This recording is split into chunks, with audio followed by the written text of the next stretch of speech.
Rishi come on up and y'all give her a round of applause.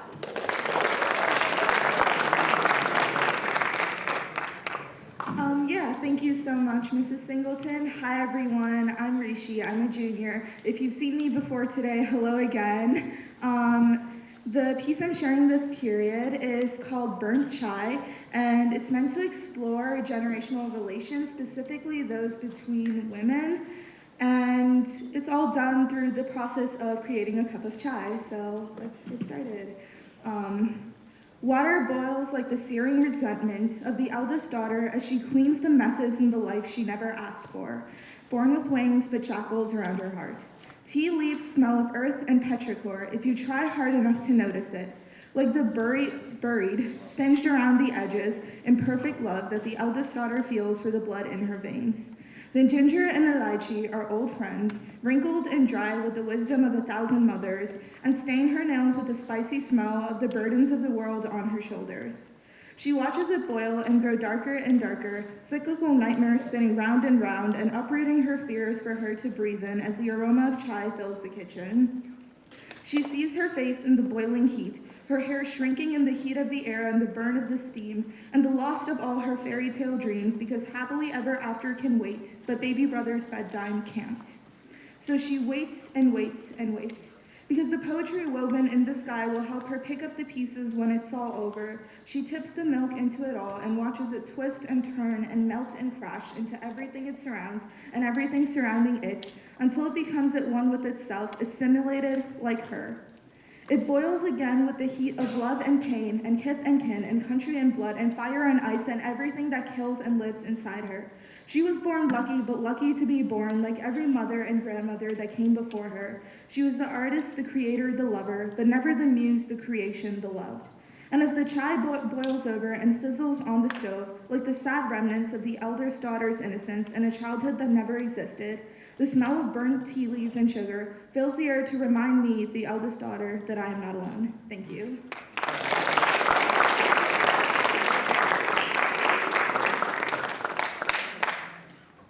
That was awesome. Thank you so much. All right, next we have our main presenter for this period. Today's main presenter has spoken numerous times at LHS about history. Today we get to hear him talk about writing, which he knows something about, as he's written 10 books. Yes, you heard that right, 10 books. A longtime Libertyville resident, please give a warm welcome to Joseph M. Nemmers, Jr.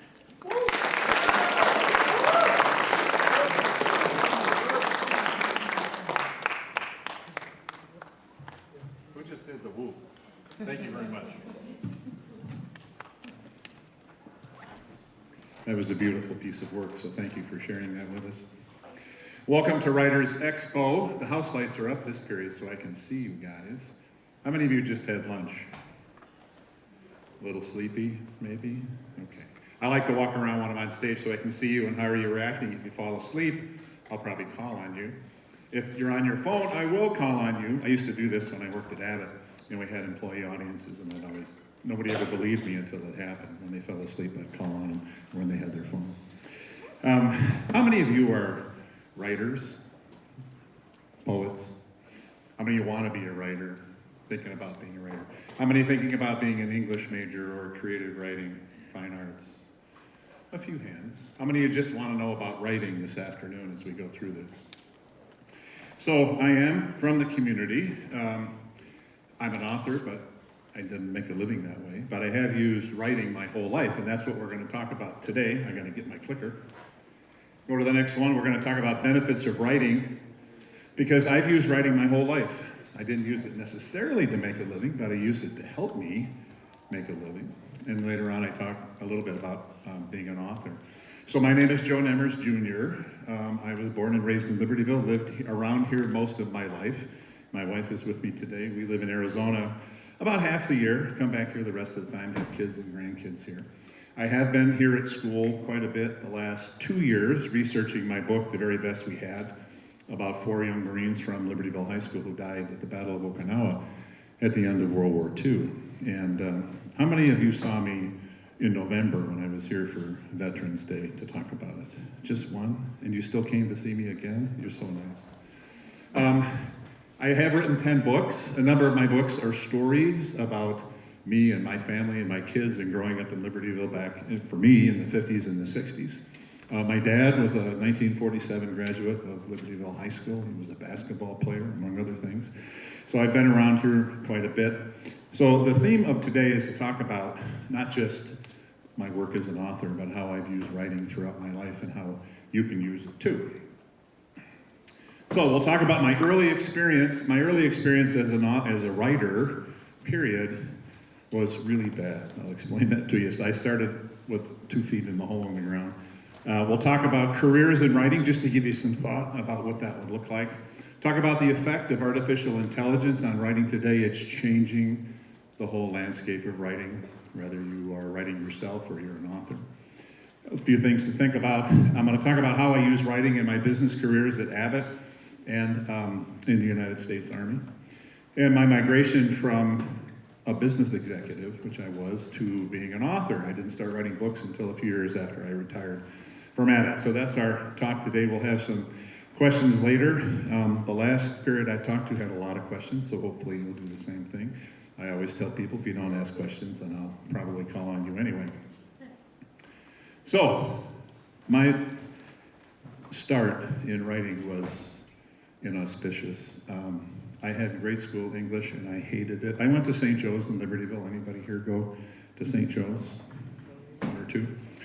And I liked being at St. Joe's. I just didn't like English. And my teachers didn't know what to do with me when I was in junior high, because I got A's in social studies and history and history and geography and reading. I did okay in math. And I never got a grade above a D in English. I got a D every single time. There were a couple reasons for that. One is I didn't like my teacher, which sometimes happens, and she didn't like me.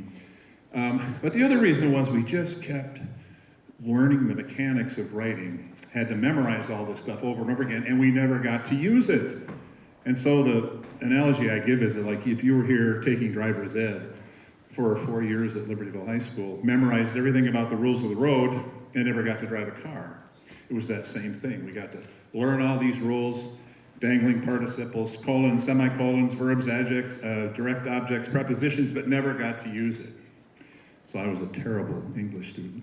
So my career in writing, or my use of writing, started out not very good. In fact, my English teacher told my parents that I would never amount to be much of a student. I later proved it wrong, but that was part of the motivation. So fast forward to high school. I went to Carmel High School. I was all excited to go, big high school kids coming from all over the county.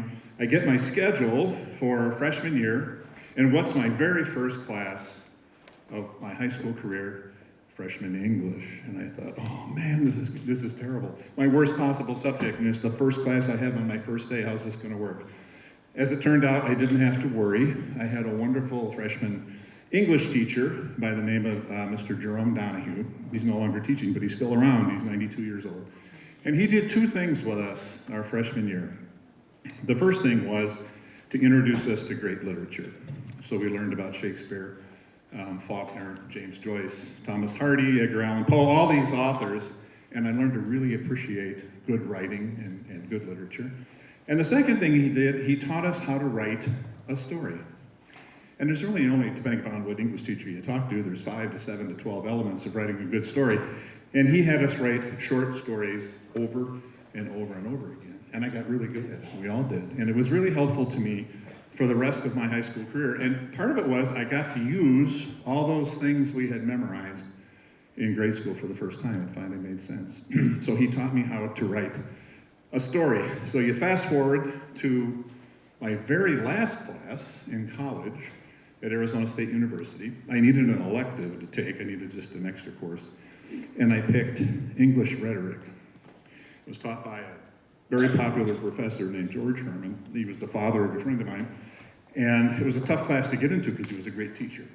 And his version of rhetoric was to teach us what he called compactness, which was trying to write stories, or how to write everything from a simple sentence to a paragraph in less words than you typically would. So he'd always say, more is less. And look at what you just wrote and see if you could write it in half the number of words. Can you take out both of those commas? Can you make it one sentence? And he had us do this over and over and over again for a whole semester, this idea of compactness. And it fundamentally changed how I learned how to write because it made me a more efficient writer. And when I went into business and I began to use my writing skills to communicate with people in business, that was super helpful. So I had two great teachers, my first class in high school and my last class in college, that fundamentally changed how I learned how to write, which was pretty good. So when I was a senior at Carmel, I was going to go to school, you have to pick a major, and I said I want to be a history major because I loved history. And all these adults in my life said, why don't you want to be an architect or an accountant or a doctor, something that they could get their head around that could make money when you get out of school? And I said, well, because I like history. And they said, you're going to teach? I said, teaching's a great job, but I don't want to teach. Do you want to get a master's degree? And I said, no, I just want to do history. I really like history. I shouldn't have to explain it. Things will work out for me. And they did. And so I was going to change and not be a history major. My mom said, look, if that's what you want to do, be a history major. If that's what your passion is, and she knew it was, be a history major. And so I did. And the reason I tell you this is if you want to be an English major, if you want to be a fine arts major, any of the liberal arts, somebody's going to say to you, you want to teach? What are you going to do with that? Because they can't see what you can do with it. They can't see the value of a great liberal arts education and how it can help you over the course of your life. So if you want to be a writer, if you want to be an English major, you want to be a creative writing person, do it. Follow your dream. It can work out for you like it worked out for me. So we'll talk just a second about careers in writing. Like I said, I came upon writing books later in my life after I was working. So I never did any of this stuff, but it's worthy to talk about if you thought about being a writer and you say to yourself, well, I'm an English major, creative writing, what do I do, when I get out? Well, here's some things. It's not inclusive, but it's a few. You can be an author. Not the easiest way to make a living. There's a lot of authors. Go to a bookstore sometime and just look around. There's a billion books on everything. But it's a very satisfying way to make a living. It is easier today to be an author and to get published than it used to be because you can do so many things like I do, self-publishing, and you work with a company that helps you do that. Most of the stuff is done online. You can be a journalist. When I graduated from college, if you wanted to be a journalist, you were a newspaper reporter, sports reporter. There wasn't a whole lot of options. Today, with the internet, there's a million things you can do. You can be a blogger, you can create web content, you can be a journalist in any number of different mediums, whereas before you couldn't really do that. So there's a lot of opportunity. You can be in public relations. At Abbott, we have public relations people who help make the company look good, who tell our story and communicate with investors and the rest of the audience. You can be a writer in marketing. You can work for a marketing company, or you can work in the marketing department of a company and learning how to write and support products that are for sale. You can do technical writing, which is essentially taking, in many cases, really difficult technical information and writing it so the rest of us can understand it. Or also take very technical writing and use it so engineers and people who build airplanes and make medical devices can understand it as well. So these are just some of the career things you can do if you want to use writing to make a living. But I didn't do that, as I'll explain to you later. So let's talk about what this little robot is doing up here. And that's the effect of artificial intelligence on creative writing. And we're sort of in the very beginning stages of what that looks like right now. One of the things you'll hear, and you've heard a lot of this really the last 6 months, there's been an explosion in content about AI, and you hear a lot of fear. It's new, it's scary, it's unregulated, it's going to take over the world. It probably won't. I remember when they introduced the internet almost 30 years ago, people said the same thing, way scary, too technical, can't believe it, how's this going to work? And it didn't. It's made all of our lives better. AI probably has a few more challenges than the internet did in terms of how it can be used or abused, especially in writing. But those, I think, will get worked through. It's a tool. It's not a replacement for humans. We'll talk in a bit about the authentic voice and what that means. But it's just a tool. It's a tool like using the internet to write something. You can use it to generate story ideas. Sometimes you get stuck and you go, God, I don't know what I want to talk about. Or I think I know what I want to talk about, but I'm not sure. You can use AI to give you suggestions. Internet can't necessarily do that. AI can do it. It can talk back to you and say, well, you should really think about these 5 things, and it can get you started on what you want to do to write. It can absolutely help with proofing and editing. It's pretty amazing. So I was talking to Mr. Tooley last week, and he asked me, he said, did you use AI when you wrote your last book about these 4 Marines? And I said, not really. I tried to use it as a reference tool, but I didn't use it for proofing and editing. So I took the first 2 paragraphs of my book, The Very Best We Had, about the 4 guys here from Libertyville, and I put it through ChatGPT on my phone. It took 20 seconds, and it rewrote exactly what I did in those first 2 paragraphs. So it was my facts, my data. The general idea was conveyed when it got done giving it back to me, but it wasn't me. I didn't write it. The conscious decisions I chose for those words, the emotion I put into it, it didn't pick that up. And right now, robots can't really do that. So it cannot replace the authentic human voice, which is your voice when you go to write. It's my voice. One of the things that happened after I wrote my last book, one of the feedbacks I got from many people who know me is I could hear your voice in your book. When they read what I wrote, they said, I can hear your voice, meaning not just the voice you're hearing now, but who I am, how they know me, what I believe in, what I think of. And the machine can't do that. And that's the great danger of AI, is it replaces that human voice. So there's a lot to learn, there's a lot to manage as far as AI is concerned and its effect on you. It's going to be interesting for English teachers at all levels to manage this. It's something that can be abused for plagiarism and all kinds of things, but it's just a tool. It's no different in many ways than going to the library and opening a book. It's no different than going on the internet and looking for something. It's just a lot more expansive. So how did I use writing? I took those skills I learned in freshman English and in my last year in college, and I used them from day one of my business career at Abbott. I worked at Abbott for 28 years. I have worked in different places for almost 40 years.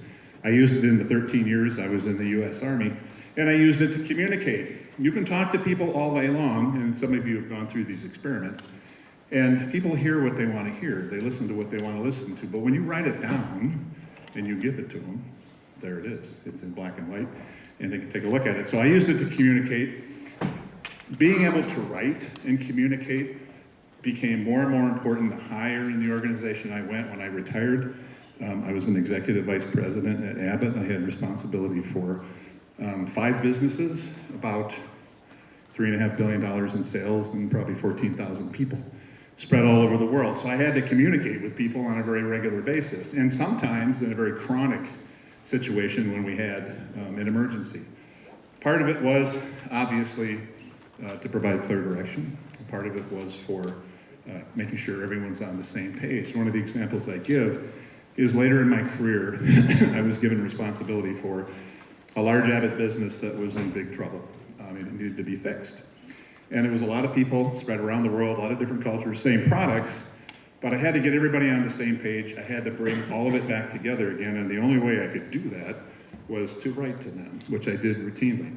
Now, one of the things that I talked with Mrs. Lavery about in the last presentation is the power of storytelling. Because you're never going to remember what's on a PowerPoint, but you will remember when you're told a story. You'll probably remember what she said. You may remember what I said about being a bad student who somehow ended up being able to write books. But writing is a big fundamental part of storytelling because it's the creation and the content of what you want to talk about. So for me, on a very regular basis, this was extremely important, was to be able to use these tools in my everyday life. So it's an example of how I wasn't an author, but I took all that writing stuff that I learned and I used it all the time. I use it to this day, because we communicate constantly through writing. One of the things that good writing can do, especially if you're in a leadership position, is it provides perspective. It tells people really what's going on. It provides context. And when you're trying to get everybody on the same page, it's an important thing to do. So, let's see if this will work here. So I did write 10 books. I didn't start writing books until I was retired about 7 years. It was just about 10 years ago I started writing books in 2014. And I'd always wanted to write. I didn't have the time. I found myself at the time. And sometimes you have to have the interest as well. And I'd thought for a long time I wanted to write my family history. I was a history major, obviously. And I had all this information about my family. My dad had collected, my mom had collected. And it was just laying around, and I thought, I got to do something with this, and I want to write a book. So that brown book you see in the lower left-hand corner, it says the 8 sides. That is my mom and dad's sides of the family. I wrote a companion book to it, which is the blue book up on top that says Volume 2. That's my late wife's family from Iowa. But anyway, I got started on that brown book in 2014. And when you write history and you research for history, it's very different than fiction because you got to prove everything you're saying. You have to check your facts. You got to make sure all the dates line up. And it was really difficult going back in time. My family goes back into the 1700s in Luxembourg and France, trying to find birth records, trying to find all this stuff. Well, I was able to do it. I began writing the book, but I found it was pretty intense to write history and research as you go along. So one day I got the bright idea that I was going to write my autobiography at the same time that I was writing the history book. And I did it as a way to give me a relief from the rigors of the writing history, which is kind of tough. So I just began sort of a stream of consciousness writing about my life. It's the white book that you see towards the back. And I didn't write it in chronological order. I just wrote it like it felt like writing. And it was a relief to be able to have a creative outlet for writing while I was doing this very technical writing about my family history. And both books ended up being finished at the same time, even though I started the history book way before I started the autobiography. So it was really kind of a fun thing for me to learn how to do, was to write stream of consciousness. And I'm kind of happy. And I have to update the autobiography. That was 10 years ago. I'm still here. So I have a few more things I have to write about. I have a couple of books on World War II that I wrote in addition to the one you see on the left. The book up on the top on the left, it says The Arts in Conflict. This was the sum of a couple of courses I had. So I'm about halfway through my master's degree in history at Arizona State. And my favorite teacher in graduate school is not a history teacher, she's an English teacher. And she taught us all about film and literature during World War II and interpreting World War II afterwards. It wasn't a history teacher that I liked a lot in graduate school. Once again, it was an English, I should have been an English major, this is part of what I'm telling you. But she was terrific, and so I decided to write a book about arts and arts and literature, film and writing about World War II. I wrote a book on leadership in the lower right-hand corner. It's called 30 Observations. Didn't write it till 10 years after I retired. I wasn't ready. Sometimes when you're writing, you have to wait for the spirit to move you. I call it the muse. When the muse happens, then you pick up and you start going. So I wrote that book. You see that big book in the center? It says Small Stories. It's not really a very big book. I decided to do a writing exercise to challenge myself. And the title of the book is Small Stories. Small stories are shorter than short stories. They're not short stories, they're small. And so what I did was I came up with 44 stories about growing up here, about my kids. And I challenged myself to write those stories in one page, within one page of the book. So to take all the text, all the richness, all the story that I could, that I would normally tell in 3 or 4 or 5 pages, and do it in one. It was a great exercise. It was just like what Mr. Herman taught me at ASU, about compactness, about saying more with less. And that book was a great experience because it really helped me in the subsequent books that I wrote, like The Very Best We Had, which was a very detailed and difficult book to write. So once again, I had to practice myself, this time with the book called Small Stories. So people ask me, what's your next book? I don't have it in my head.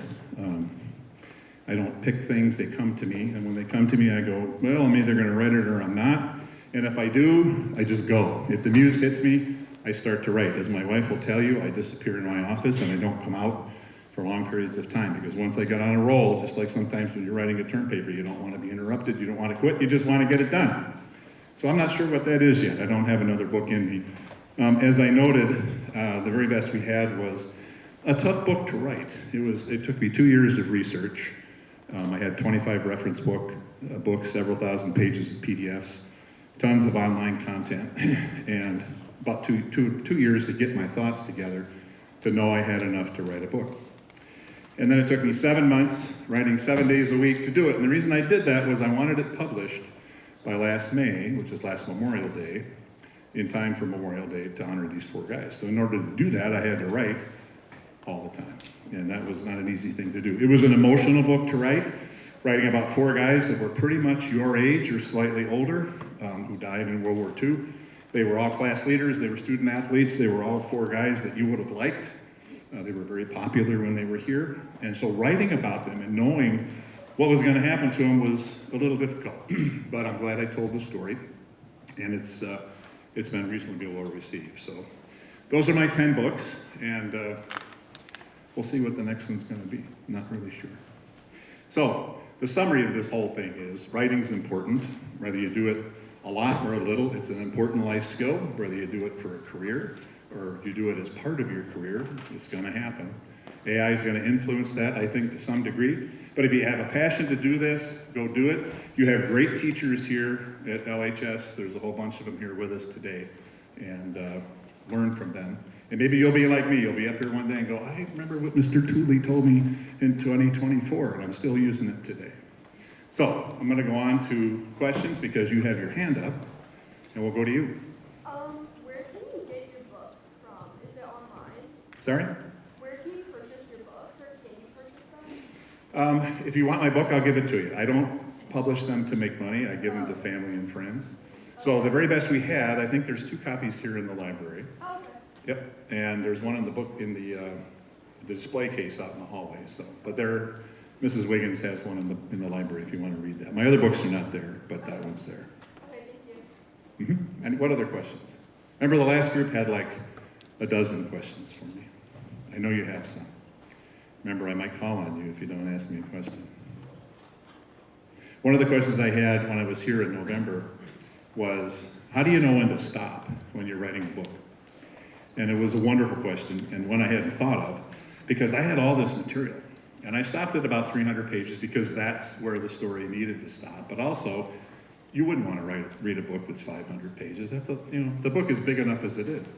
But you have to kind of always put yourself in the seat of the person who's reading it and saying, do they want to know all this stuff? I mean, I could have had a million tons of detail and minutia, and I didn't do that. I kept the story to the story, let the story tell itself. It came out at 309 pages. But I knew when to quit because I kept challenging it. Does the reader want to know this stuff or not? And the answer was probably not. So I kept it to something that was interesting and I hope useful for people when they saw it. Yes? You're going to have to stand up and yell at me because I can't hear you. I have good hearing. Go ahead. What year did you go to high school? What years did I go to high school? You trying to date me? Is that what you're doing? I went to Carmel High School from 1969 to 1973. I was actually able to graduate in 4 years, despite what my 8th grade English teacher said. So that's when I went to Carmel. I have a question again, if that's okay. I'm sorry, yes? I have a question again. Obviously a lot of nonfiction, but in the back of the very best we had, you have that little Historical fiction. Yeah. What was that like after writing so much nonfiction to try and do more imaginative stuff? Mr. Tooley's question is, the very last chapter of the very best we had, I wrote a historical fiction. Historical fiction is where the names, the dates, the places, the locations are all very real, but the dialogue is imagined to try to bring things to life because we weren't there. And this historical fiction is about one of the 4 Marines. His name is Jack Cherinovich. He was an all-star basketball player, football player here at Libertyville. And I come across him at the old high school location where the Brainerd building used to be. And he doesn't know where he is. He asks me where he is. I tell him. He doesn't know what happened to himself or his friends, and I end up explaining it to him. It's a very emotional part of the book because what it ends up doing, it puts a dialogue on one of the 4 characters and it helps bring them to life. And that's the purpose of historical fiction. I limited it to just 1 chapter, but it's the very last chapter of the book. And I was driving down 176 when I was writing the book with my dog, because the dog appears in this chapter as well. And the idea for that story came to me. What if I was driving by the old Brainerd building and Jack Cherinovich walked out and asked me what happened to him, because he didn't know. And I had to tell him. He died at Okinawa. His 3 friends died at Okinawa, but that his story was being told in this book and through all the things that Libertyville High School does to honor veterans. And that's what the story was all about. And I get a lot of feedback from people, like I said, that read my books. And the one thing they've consistently said, because it's a tough story to read, the whole book, is I made it through the whole book without crying until I got to the last chapter. And then I cried. Because it's an interesting way to end the story. So thank you for the question. Historical fiction it's an art. There's not a lot of people that write it. I just chose to do one chapter. It just all came out. I wrote it in almost one take. One of the things that was interesting about that chapter was it wasn't quite right. You know, I looked at it and I said, it's just not where I want it to be. And I sent it. One of the advantages of writing that book about these 4 Marines was I got to meet their families, who are now my age or older. And one of them, who happened to be Jack Cherenovich's niece, is a retired performing arts teacher. And I sent it to her and I said, this isn't working. Can you help me? She sent me back like 2 suggestions within a day, and it made the story complete. So being able to tell that story with the help of one of the relatives of the 4 guys is pretty cool. That's one of the fun things that happens when you read a book or when you write a book. What else? I know you have some. Yes, please. How did what you did in college have to do with your job at Abbott? How did what I do in college have to do what I did at Abbott? So at Abbott, I worked in hospital products, pharmaceutical products, medical devices, diagnostics, all kinds of medical related products. It had absolutely nothing to do on the face of it, but being a history major, being a liberal arts major was super important because it taught me how to read. I mean, not read, but it taught me how to read quickly and absorb things. Being a history major taught me how to write compactly, like we talked about. And it gave me perspective. And when I was dealing with a failing business and having to communicate to thousands of people, I had to provide context for them and perspective that tomorrow will be better, we'll figure this out, and we'll make it work. So being a history major was hugely important to me. Being a liberal arts person is always undervalued. But in business, it was terrific. So it was a great question. Thank you, because it really was very helpful to me. Yes? So after you retired, how did you get into writing? Did you just come up with an idea and you really wanted to start How did I get into writing? after you retired? Well, my first book was the family history book. And I had wanted to write for a long time. And one day I just said, you know what? I got all this stuff. I'm going to write it. And I sat down and I started. And after that, I was hooked. Then I knew I could write. Did that answer your question? Yes. Okay. There was another one. Yes, sir. Why did you go to ASU? Sorry? Why did you go to ASU?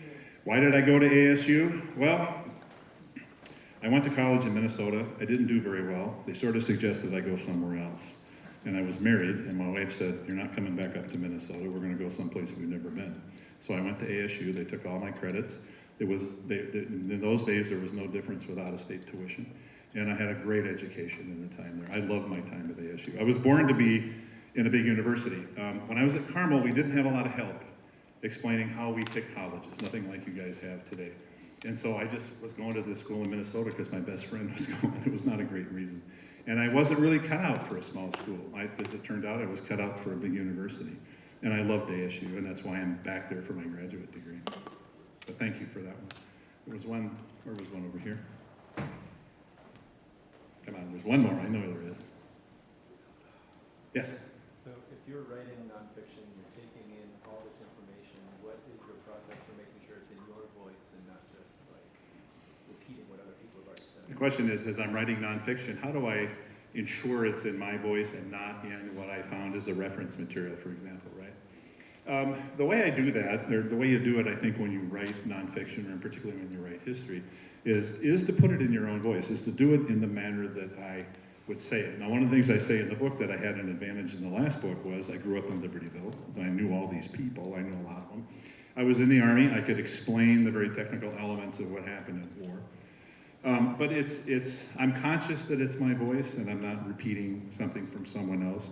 I think, when you write a book, you have to be very careful. You want to make sure there's no plagiarism involved. I had to cite all my sources, my acknowledgments, how I did things.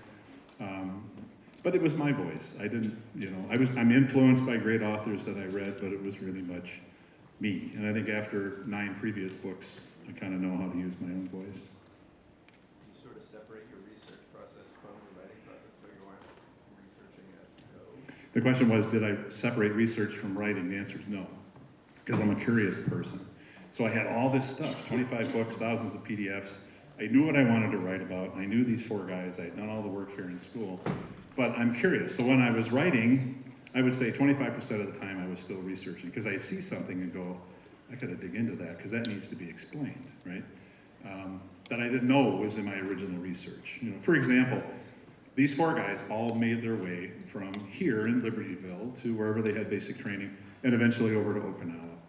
I wanted to trace how they did that. So I had to learn about how they took troop trains from Chicago to San Diego. I had to learn how they took troop transport ships and what ships they were that they landed on in San Diego that took them eventually to Okinawa. So things like that, where you kind of, and it's also related to don't get off the rails, but tell enough of the detail. So I was still researching a little bit as I was writing, just because I found stuff that I thought needed to be explained. Yes? How long did it take you to finish the World War II books? How long did it take me? 2 years of research and 7 months of writing 7 days a week. And that was because I wanted to wait. I wanted to get it done by Memorial Day. It's hard, you know. People ask me, is writing a book hard? Yes, it is. It's very difficult. But it's also extremely satisfying. It's like anything in life. If it's going to be done, you do it well, and it's going to be hard work, but it was kind of cool. So I enjoy it. But I'd encourage you to write. All of you are writers. Everybody's got a story in their head somewhere. It doesn't matter what it is. And you'd be surprised. You're probably a better writer than you think you are. And if you're going down that path, I certainly encourage you to use writing the whole rest of your life. Is there one more in there? Yes? What was Dale Eggert's participation in the latest book? The question was, what was Coach Eggert's participation in the latest book? Dale and I grew up together here in Libertyville. We played Boys Club softball together. My dad dated his mom at Libertyville High School. His parents were very good friends with my parents. But he wrote these 2 articles for the Daily Herald about the effect of the war. And there were 21 guys from this high school that died in World War II, not just these 4. But I saw in writing it, I see 4 guys. How is that possible that 4 guys from Libertyville ended up in the same place at the same time 2 months before the war ended? So Dale played a very pivotal part, and then he helped me a lot as I was going through my research and gave me additional information because he is, you know, the school historian, and he had pictures and all kinds of stuff that he helped me. And when I came back here for research, Coach Eggert came with me, and when I had all these presentations, he was with me as well. So he was super helpful to me in this process. It was nice having somebody on the inside that was sort of my guide through the high school. Okay, well, thank you guys very much for your participation. I appreciate it. Ready to close?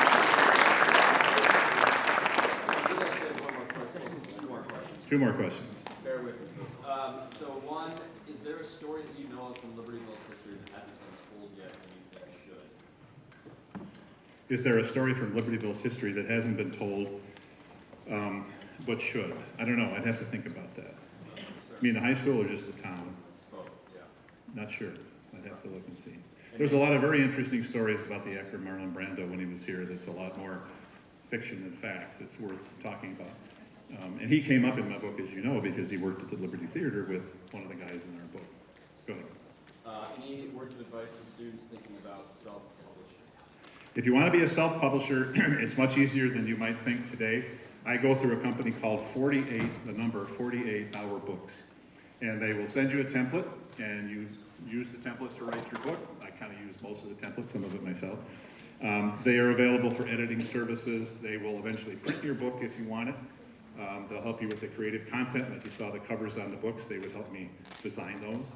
But self-publishing is far easier than it ever was. It's much easier to publish a book, as I said earlier, today than it was 20 years ago.